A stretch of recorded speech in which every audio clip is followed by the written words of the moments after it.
Well, hello there, Scorpio. Beautiful Scorpio. I have to say, fellow Scorpios, I got Sun, Moon, Venus there. Okay, so that brings us to a point of let's do a reading for Scorpio for Taurus season, the month of May, late April. Whenever you're doing it is the right time, and it's cool because it's an opposite sign over there in Taurus. It's directly across. It's like, hey, I can see you. We're old friends, right? Kind of thing. And it's good because I think that you have a nice appreciation of this particular time of year.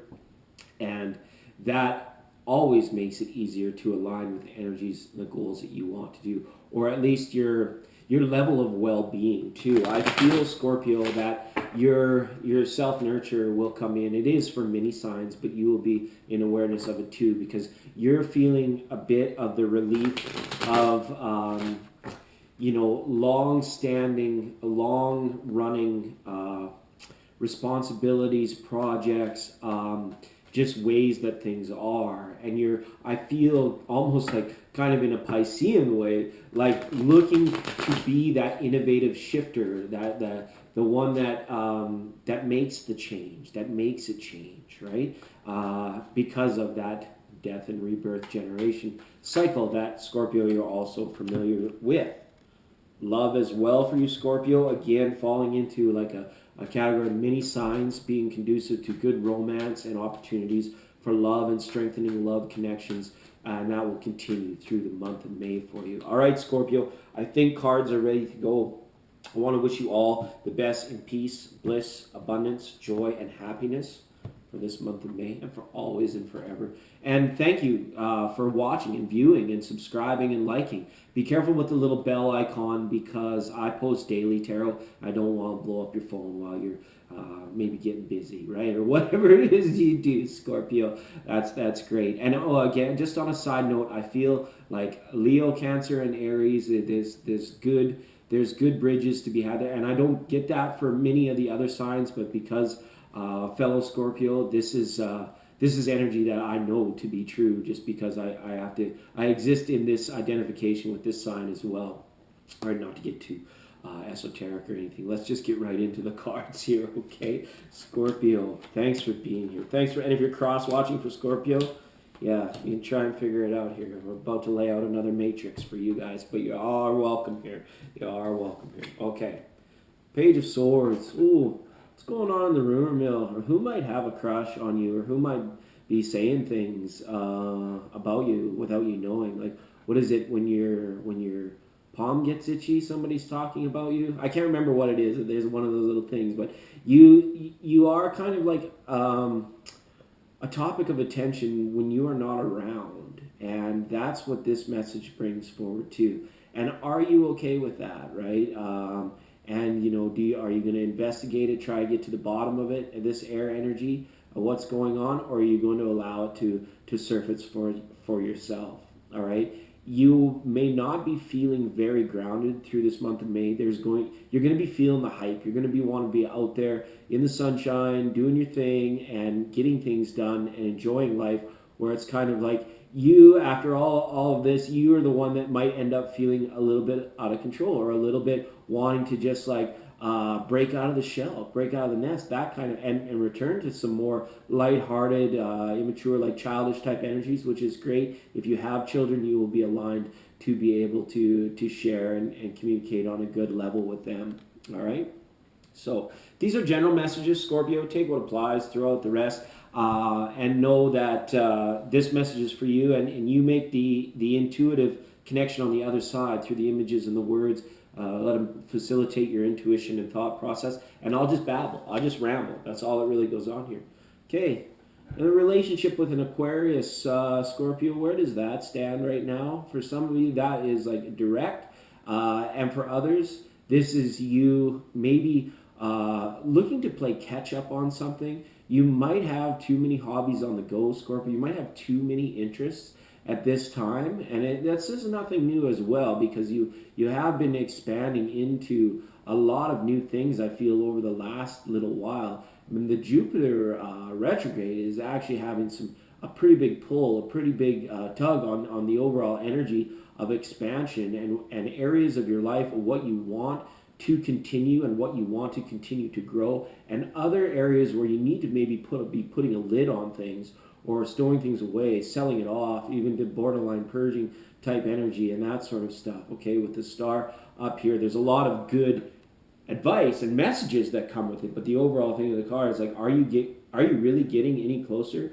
to your goal, or is your vision of your goal actually even been very clear amidst some of the dreaminess and some of the hubbub that's been going on around, that you've even maybe been choosing to align yourself with, Scorpio? Because let's face it, life has to be interesting, life has to be fun, or it's not worth doing any of it. Like even through the awakening, the ascension process, a lot of the viewers here on this little channel are in that process.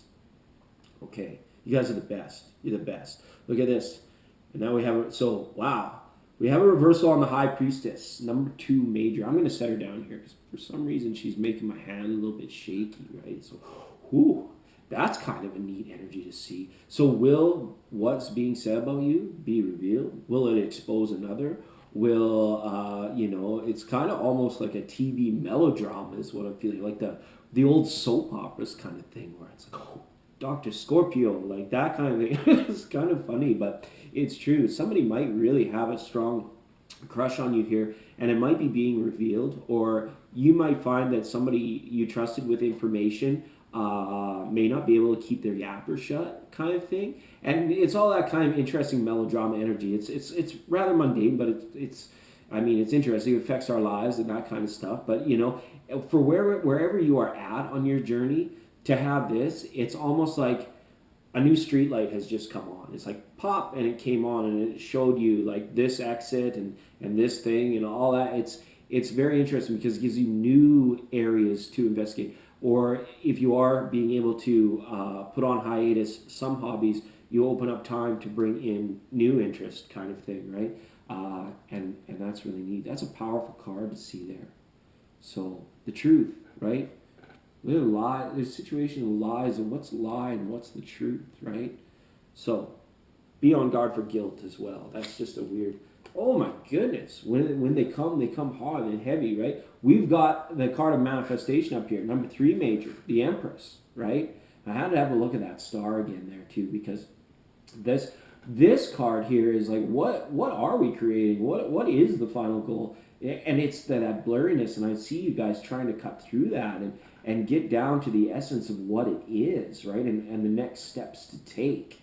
And so you may be having a lot of like kicking yourself in the butt, but making sure you give yourself a pat on the back once you've completed something, and once you're happy with something. Be in appreciation, with the fact of whether it's clean drinking water, all the way up to, I did that for me. I set that intention. I went out, I did it, I accomplished it. Okay, what's next, right? What comes next, sort of thing. So, Scorpios, what's going on here with the creative process, right? What's going on within your manifestations? The cards are asking you to ask those sorts of questions as well. You don't have to get too heavy into it, but as we create, we need time to reflect as well on the journey thus far, because it is paramount, it is pivotal to the balance of the rest of the journey, right? And it's big energies, but it's secure, right? Don't worry about it. The Empress is there, and she is not worried about a single thing. And the message there is for you is like the old Bob Marley, like, don't worry about a thing, right? Exactly. 3 of Cups. This is energy that's been kind of going on for a little while. I feel, Scorpio, you're in promotion of your own thing as opposed to facilitations of a group.